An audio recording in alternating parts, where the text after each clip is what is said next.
Genesis 2:7. Then the Lord God formed man of dust from the ground, and breathed into his nostrils the breath of life, and man became a living being. The two words I want to emphasize there are dust from the ground and breathing life into his nostrils. At what point does the devil make his lousy counterfeit of everything that God does? Because God made even the devil, and all the devil can do is make ugly imitations of what God did right the first time. And then, free will messes it up, such as the free will that apparently even the angels had to defy God and then get kicked out of heaven. So, at what point does the devil breathe life into silicon? Everybody talks about AI and demons inhabiting AI. Well, probably silicon is the stuff. And people say, do you realize that silicon is sand? And then it also makes me think of love dolls. People have these love dolls, and they have sex magic with them, which you don't realize that's what you're doing. But every time someone has sex with a love doll, which is what's the punchline that people use? It's a 200-pound dead body made out of silicon. It's made out of sand. So, are you helping an unholy alchemy when you expire into a silicon love doll? Is that perhaps when you do this repeated same ritualistic act over and over again, even though you clean it out and you scrub out all the goo and everything, are you making a place for a demon to inhabit without AI even being in it? Because if you do a search, and I suggest against it, but if you do a search for love dolls, you probably are going to be shocked if you haven't already seen. I did this one time for thumbnails for videos, and obviously I couldn't use the majority of the content I had seen for thumbnails, but I was shocked at what already exists. You want to have sex with a $2,000, 200-pound silicon video game character? All your favorite video game vixens are represented, and you can have a life-size 5-foot whatever version of them, or if you can't afford it, you can have like a half-price 3-foot tall $1,000 version of your favorite video game character, anime characters that I don't even know who they are, and just weird stuff. People have made jokes for years about the ovipositor, where it's an alien or insect-like phallus, and you can make jello eggs because it comes with a kit for making alien eggs, and then you can put them in the ovipositor, and then put the ovipositor in yourself and push gelatin eggs inside of your backside. What's that? I don't know. Are people supposed to eat them? You wonder why people there's so many communicable diseases. You can get those diseases being alone. What are you doing? You're not supposed to eat jello eggs out of your bum. But anyway, yeah, it's a crude and a crass thing. I'm trying to speak about it respectably. I don't always succeed at that. However, what do you think about the idea of demons in the AI? I didn't come up with it, but it seems all the more possible when you think of Genesis 2:7, and that we're made of dust, you and I, and that God breathed life into that dust, and we're animated. So doesn't it make sense that the devil's counterfeit of God's creation would be to at some point breathe life into AI, which he can't really do. The devil can't create life, but he could use us to do that. And maybe his counterfeit of creating life would be to just put demons in the AI. There's the go-getters for when you AI prompt imagery or visuals. Let's just say when you AI prompt visuals, it's just a simple, you can type it, you can say it, and then the image is created basically through stealing. There are these go-getters of the data, which are called daemons, D-A-E-M-O-N-S, and these daemons go out and steal from all the stuff that's online and collate the stuff together, and like making a pastiche or collage, if you want to think of it like that. And they put together the AI imagery that everybody uses, not everybody, but that lots of people use for thumbnails anymore. And when I do image searches, I'm always looking for photographs or just interesting images, but what I don't want to use is AI generated imagery. And more that's what I'm seeing. I feel as though when I do an image search and I'm typing in images from anything, I think that's an AI prompt, and I think that AI is generating images based on my search for an image. Like I just want something, like I did a Dark Crystal movie review, and it's all puppets, so there's no humans. So the puppets, any stills you get from that movie, the Jim Henson movie for children about Gnostic apotheosis or the union of opposites, and it's all weird like that. So I looked up images, and the puppets have cold, dead eyes. It's more convincing. They look kind of realistic. They use like taxidermy eyes or whatever they use to make the puppets. But when I did an image search for the Dark Crystal, all this AI-generated imagery came up, and I thought, why? Nobody's trying to generate images from the Dark Crystal. And that was one instance that leads me to believe that when I type in anything for a search, that AI is generating imagery, so that we will use that. Like, isn't that the way? Like, in Blade Runner, there aren't real things anymore. Everything's like a counterfeit. One of the story points of Philip K. Dick's Do Androids Dream of Electric Sheep, which is the basis for that movie that was never really a hit in the cinemas, whether it's Blade Runner or Blade Runner 2049. People latched onto it, and it's one of those really expensive cult classic movies. And they made a sequel to it, Blade Runner 2049, and that really wasn't a hit either.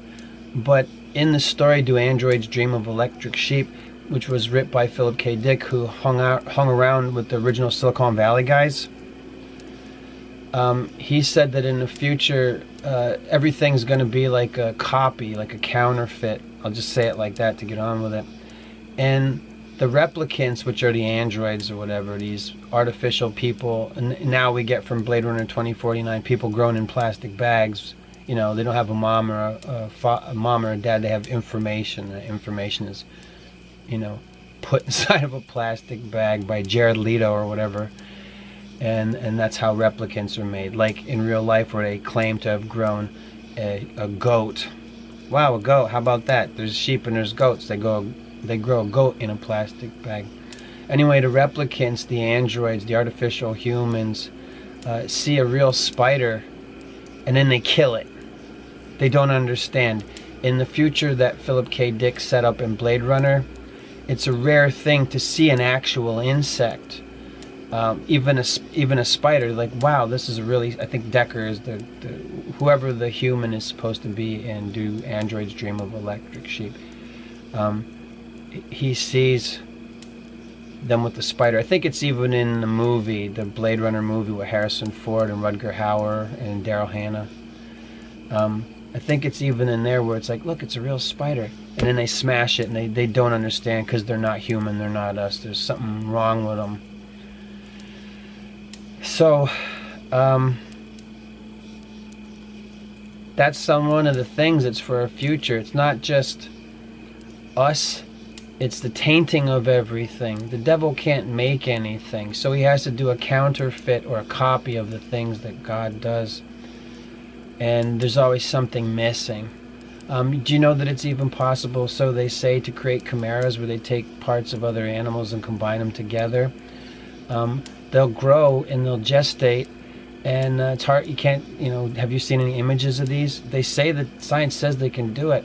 But when it gets about time for the thing to be born, when the gestation period and the growing period is just about finished and it's about to be born, they die. They can't keep them alive. Why? Some people theorize that it's because God won't breathe life into these chimeras. God won't put a soul in it. All right. Already, I guess they're technically alive and they're growing. But when it comes to the point where there would be a soul put in the thing, God won't do it. Why do I bring this up?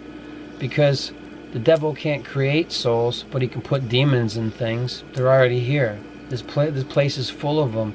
Back in the old days, when Jesus cast the demon out of one of the guys, and he cast out many demons, he asked the demons rather. He said, "What is your name, demon?"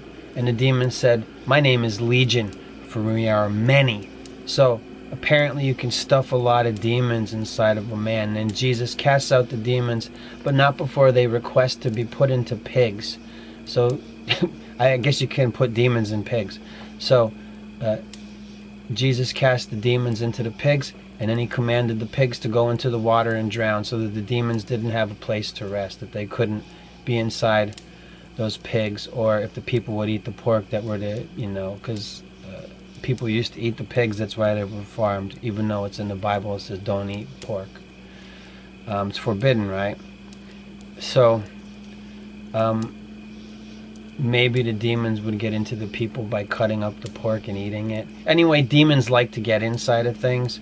So maybe the counterfeit that the devil would come up with, by whatever name you want to call the devil, Lucifer, some people want to say Satan, but I think Satan means like a collection of demons, or Satan is like a general term of all those dark forces that work for evil, that work against God, right? So we'll say the devil, because you know what I mean when I say that. So the devil uses silicon, and that's probably the way he has breathed life into AI. What do they always tell us about technology? I'll start simply and go bigger. They always say that Japan is 20 years ahead of the rest of the world in terms of technology, but really our governments are probably like 50, 80 years ahead of the technology that we get. They're probably 50, 80 years ahead. So they release it to us, even though it's well more advanced. It makes me think of the Hunger Games movies, where the people are living in the Hunger Games districts and they don't have access to technology, but then when you watch the first movie, you find out, oh, this world has like a whole bunch of technology. They even have genetically modified hunting dogs, these ugly like hyena dog things that go hunt down the children that are to be sacrificed. And the Hunger Games is sci-fi, really, but it looks like they're living in like a new type of feudal system where technology is used on them, and they have it, and it continues to develop. That's the world we live in now. We have technologies that are well ahead. That's why when guys who used to work for Facebook apologize for what it is they did, they know about what's already being done with the technology that they're renouncing, and basically apologizing to the world for helping create. Remember that? The two guys, I can't remember their names, but they apologized for what they did with Facebook. That's because just Facebook alone is well ahead, whatever its evil intended purposes may be. It's already well ahead of what we're aware of. And that's what other technology. So they talk about love bots, and people said AI and robots, and look at the Boston Dynamics stuff. A lot of that is CG graphics, and it's not real. Like, yeah, Boston Dynamics, you're basically buying an animation company, but it's like animators that sit at a computer and animate images on a screen. The robots don't do that much. Not so. Robotics technology, they're way ahead of whatever they release to us. Whatever they release to us is what they're allowed to release. They're easing us into the boiling pot. It's like taking frogs in a pot, or crabs, and then slowly they turn up the heat, and we realize that we're being boiled alive. And along the way they want to, sorry if you can hear my fan, I can hear my computer fan heated up. So what they're doing is, it's a slow boil to bring this stuff to us. They're letting us know, here's what's coming, but if people knew really where we were being led, we'd be shocked, and we'd want to reject it, and we'd want to do everything we can to stop it. Well, they already have this thing that probably can't be stopped unless God himself stops it, which is probably what's going to happen. Are we in the last generation, you and I? I don't know. A generation is like 1,000 years, is it? So we're at the beginning of something, and we're already being primed for, what did Zuck say? He said in the future kids will have AI friends. So it used to be online gaming in different gaming worlds. And now they're going to want everybody isolated, playing not with real people, but probably with demons or AI bots, or like localized, mass-produced little versions, like mini versions of ChatGPT, where you're playing games and you think it's with other humans, but it's not. You're just a lone human, should you be allowed to live, and you're playing games with nobody that's real, and everybody's isolated like that. It's the original strategy. It's divide and conquer strategy. There's so many other ways we can come at this divide and conquer stuff. Like when they traumatized a generation of people, well, maybe a generation of people is a bad word. When they traumatized us globally in 2020 and they told everybody to stay home, and then what did they do? They stayed online and got programmed, because it's programming. It started with television programming when they created the cathode tube, trying to talk to ghosts, because that's why we have that invention. The supernatural informs science. You ever see Ghostbusters, and they tell you in Ghostbusters, well, what it's about is that science overcomes the supernatural, but that's not the truth of things. The supernatural informs science. Go look into Oppenheimer and Jack Parsons, which you may already be aware of. Go look into, what was his name? Oh, Birkeland. I think his name, I forget his first name, but the guy who created the Birkeland current, he wanted to make mini amphitheaters clung into the side of a cliff. It's a very strange invention. And he said that phantasmagorias would fly above the audience. It looks like you're in a movie theater, but the stuff's coming out of the screen. And all the stuff that they show in the etching plate for that is like demons and stuff. What was Birkeland doing with the Birkeland, was it called Birkeland current or whatever? That's what they used to power up the CERN Hadron Collider. People are always saying weird stuff about CERN. Are they trying to open up some kind of portal to other dimensions so that there can freely be interactions more easily between what we would call, are they trying to open up the abyss? And then what? Well, basically the demons want to have a human experience. They want to see, taste, and the only way that they can do that, this is the difference between corporeal and incorporeal. With pharmakeia, I know I'm going all over the place here, but it's all relative. With pharmakeia, which is sorcery and magic, that's the pharmacy, that's drugs, all right? So when they say Netflix and pills, because the CEO of Netflix invested in a future where you will watch Netflix and take a pill to have a more full sensory experience.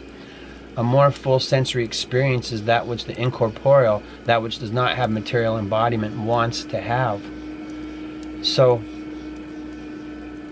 they want to use our bodies. We're the avatars. I have videos, other videos where I talk about this. You're playing a video game and you have an avatar that's playing the game. Well, how it works in terms of getting biblical with it is that the demons want us to be the avatars for them. It's the invasion of the body snatchers stuff. They want to steal our bodies. You ever hear about the pod people? It's like the person looks the same, but their body has been taken over. Yeah, that's called demonic possession. It's Blumhouse built their movie company on that, right? Put demons in things. That's our future. Put a demon in it. Or a lot of demons, because you can put a lot of demons in one person. Apparently a legion of demons. What's a legion? Like 1,000 or 10,000? What's a legion? What number is in the ranks of a legion? Very militaristic sounding when these demons all manage to get along inside of one man, and they get put into a herd of swine, and probably each swine had multiple demons inside of it, right? That's what they want to do to us. They want to use our bodies, and it's also part of the science fiction genre that something comes from outer space. What's outer space? It's up there. Stuff comes to Earth not from Earth. That's falling out of heaven.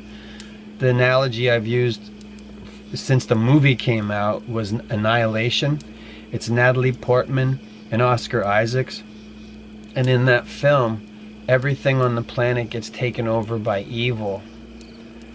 And everything on the planet gets tainted by evil. And there's all kinds of symbolism, and it's just to lead astray. Basically what the movie is just everything on the planet gets tainted by evil. And there's another movie that the name of it always escapes me, but it's starring Jake Gyllenhaal and Ryan Reynolds and they go into space, and spoiler alert, the only one that survives is Jake Gyllenhaal, and when he lands, and possibly in the ocean in his the escape pod from the shuttle or whatever, he goes, no, and the evil that killed everybody in space is now going to take over the planet, and that's how the movie ends. Oh no, this evil has fallen to Earth, and it's going to taint everything on the planet.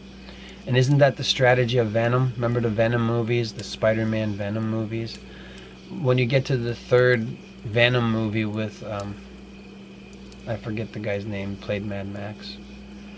Eddie Brock is friends with Venom. Venom is the black goo from space. It's a demon from space. It's evil. It's, it looks like a demon, and it takes him over, and it eats people and stuff like that. But it's a good guy, right? And he likes tater tots. So by the third Venom movie, the plan is for these planet of symbiote aliens from someplace else is to taint everything on the planet with their black goo, which again is just a representation of evil. Yeah, sure, the plot, I think, at the end of the Venom movie is foiled, but there's a lot of science fiction stuff where it's not foiled, and what happens is the whole planet gets tainted with evil, which is also part of what happens in Blade Runner. Like, they see a spider and it's a rare thing. That's a Philip K. Dick story. Philip K. Dick also wrote A Scanner Darkly, where in the future everybody has to spy, every citizen has to spy on like 5 other people. And again, drugs, pharmakeia is attached to it. If you've seen the movie for A Scanner Darkly, you know what happens to Keanu Reeves at the end of it. He winds up brain damaged because of his drug use, and they put him on a farm picking the flowers that are the drugs that poison everybody's mind, and he doesn't even know what they are anymore. He's so far gone. So they're working us into the technology they have, and they know what its applications are. What we're living through is them figuring out how they're going to use it on us and how to make it work. And they're informing AI, whatever you want to make of it now. We're giving it all the data to destroy us, to program us, to make us go along with it. When it says in the Battle of Gog Magog that people like grains of sand in the ocean will arm themselves and go up against the camp of the saints, something like that, it's the camp of the saints. What does that mean? That's in the book of Revelation. So what that means is a lot of people are going to go against God to fight against his saints. How does that play out? It looks like we're being brainwashed now. A lot of people are coming to God. What I believe is that they're going to bring a lot of people to God, and then there's going to be a letdown to get people to turn away from God. And then you'll have it's like building your army that's many, many people. And they may just be brainwashed by, ELF waves or, that voice of God technology in people's heads that they say they already have. It's bad. It's grim. And yet we're made in the image and likeness of our Creator, so we're made to endure. It's a fallen world. God told us we would drink poisons and all kinds of horrible things, and yet that we would go on. So that it was done for his name's sake and his glory. So, I say all these things, and I don't know how you feel about it, but I would say do not fear, do not become dispirited, because God knows, and in some way, made in his image and likeness, we were made for this. We were made to endure, we were made to go on, and we were made to overcome. But we can't do it without his help. We can't do it without his grace and his mercy. So start praying. Before you didn't know his name, now we all know his name. His name is Jesus. And don't get conflicted about Yeshua or Messiah or Yahweh or any of these things. Just say Jesus. It's the name that saves. When you say Jesus and you're having nightmares or sleep paralysis, or you're doing an exorcism, or you're having an alien abduction experience, saying Jesus' name helps, because he knows who you're talking to. You're asking God for help, the only begotten Son of the Maker of all things, who is our King and our God and our Lord. And he is everywhere present, filling all things. He knows who you're asking for help. That's his Holy Spirit, who is Lord. who is everywhere present and filling all things, who is the treasury of good things and the giver of life. And you want him to come and abide in you. So keep that in mind. Whatever developments in technology that they may have, and they have them, and they're way ahead of what we're aware of, whatever developments in technology they have, we have access to the most advanced technology that's ever going to be available. And the wealthy elite whose fortunes shape the fates of nations don't want you to have access to this ancient technology, which is a direct line to the maker and creator of all things. This is the technology of prayer. They don't want you to pray and ask God for help and ask him to strengthen you and gird you. They don't want you to request that he would put the full armor of God on you. We have armaments. He's going to give us weapons too if we don't have them already. I don't know you, but you're watching this video this far in. We have access to the most advanced technology that's ever going to be available. We have a direct line to the top. You can't go any higher than that. We can take it to God, okay? And we're supposed to. We're called to do this. I don't know if you know it yet, but we're called to be saints. So don't forget that. And we have access to the most advanced technology. It's prayer. Like, you know, prayer to God. Don't let that be taken away. And that it won't be taken away from us no matter what, if they have voice of God technology or putting stuff in a 5G, or they want to program everyone to be a Manchurian candidate to, you know, go up against the camp of the saints or whatever. You keep praying to God. All right? And I could keep going on a video like this. I'll probably talk about the same things again and add to it. But yeah, I mean, I think that's like, what's the strategy? The devil wants to breathe life, which he can't really do, into anything. He can only taint things. And as we know from the genre of science fiction, everything being tainted. How'd they get rid of the aliens in M. Night Shyamalan's Signs? Mel Gibson was a minister that lost his faith, and then they use holy water, and that's what kills the aliens, because you know that we know that aliens are demons. So how does the devil breathe life into stuff? He doesn't. He puts demons in things. It's always, you know what I mean, like his intents are evil. God's not going to put a soul, oh well, the devil did the recipe right, now I got to put a soul in it. God can do anything, and he said that. He said, I'll do anything I want. If I want to put a baby in a woman that's too old to have babies, I'll do that. And then I'll change their names to Abraham and Sarah from Abram and Sarai, right? He said, I'll do anything I want. God also says, I'll use whoever I want. Whoever I want to use for my purposes, I will. If I want to tell the Pharaoh that he's going to give you guys a hard time so that I can toughen you up and strengthen you and gird you, my chosen people, then he does it. He makes them do whatever he wants. Because that's God. Even the devil. So even the devil himself is a puppet of ultimately of God's will. So do not fear. Do not become dispirited. Ask God for help. Pray for patience, for confidence, for inner peace, the peace that passes all understanding. Pray for the blessing of good health. Pray for wisdom. God asked Solomon, what do you want? You know, King Solomon. And he said, I pray for wisdom, Lord. And he gave him wisdom. You know, that's in there so that you know to pray for wisdom. And look at what Solomon did with what God gave him. He messed up. That's a story for us to learn from. And then Solomon also gives us Proverbs, which really God gives us. And he says all is vanity. And he warns us about a lot of things because he knows from experience, right? He lived it. Solomon knows how he messed up. And he tells us.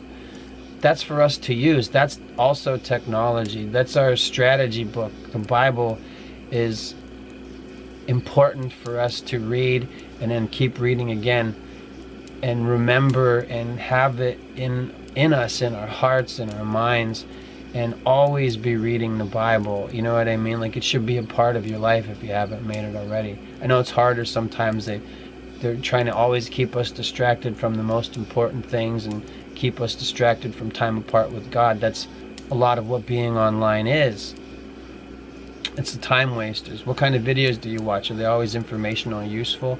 Or sometimes do you just have too much of that and you're like, I gotta turn my brain off. I just want something where I'm not thinking about stuff that stresses me out. Don't let it stress you out. You're not supposed to always be downloading information about the state of the world and everybody else's ideas and theories of how it's gonna be.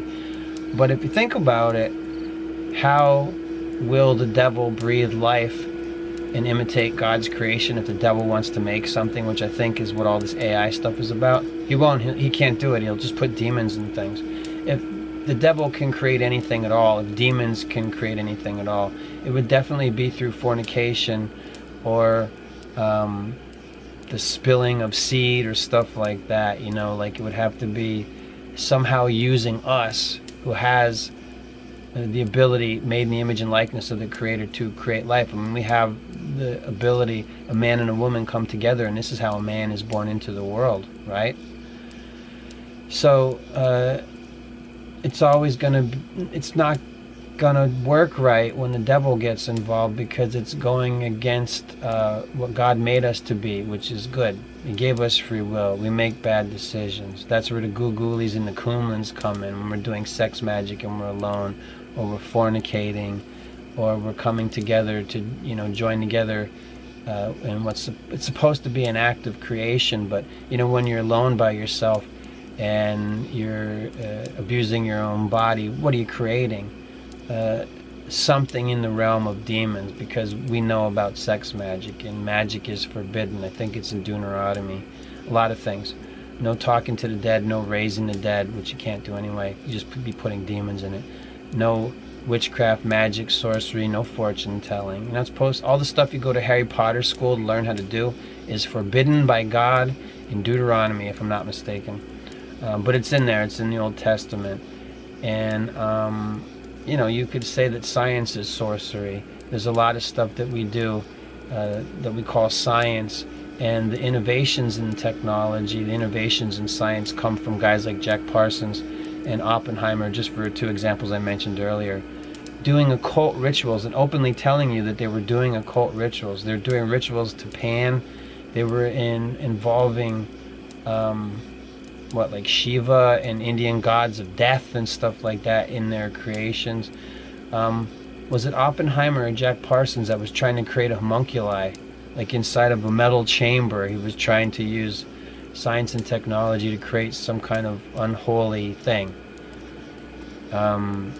You can look at the machine he was using to try and do that. There's images of it. What a weird idea. He's like basically making a chamber for like that you see in the movies, or the Hulk would burst out of or something. And it's weird. So, they're messing where they shouldn't be messing. But ultimately, I think the devil can only create a counterfeit, like a lesser version, and always for evil, of course. He thinks he's like, oh yeah, well, look what I can do. But it's always going to be less than what God can do. Because God made even the devil himself. And it's gonna fail. We know how this ends. God wins, and then eventually there's no more tears. Unless you get sent to hell. Why would you want to do that? Obviously you don't. So keep praying. It's Planet Daddy issue down here. We all have to set ourselves right with God. God the Father. So call your Father and pray to God. His name is Jesus. Before we didn't know his name, now we know his name. Use it. It's the Trinity, one in essence and undivided. God is everywhere present and filling all things. So let him abide in his holy temple, what you are. What, you didn't know that wasn't yours? Yes, your body is a temple for God. You want him to come and abide in you. You pray it. That's what you pray when you pray the Trisagion prayers, Trisagion, however you want to pronounce it. So call your Father who art in heaven. And Jesus is our King and our God. And his Holy Spirit, who is Lord, is everywhere present, filling all things. So he knows what you're thinking, and he'll hear you right now if you turn up the computer and pray to God. So maybe you want to get on that. Amen.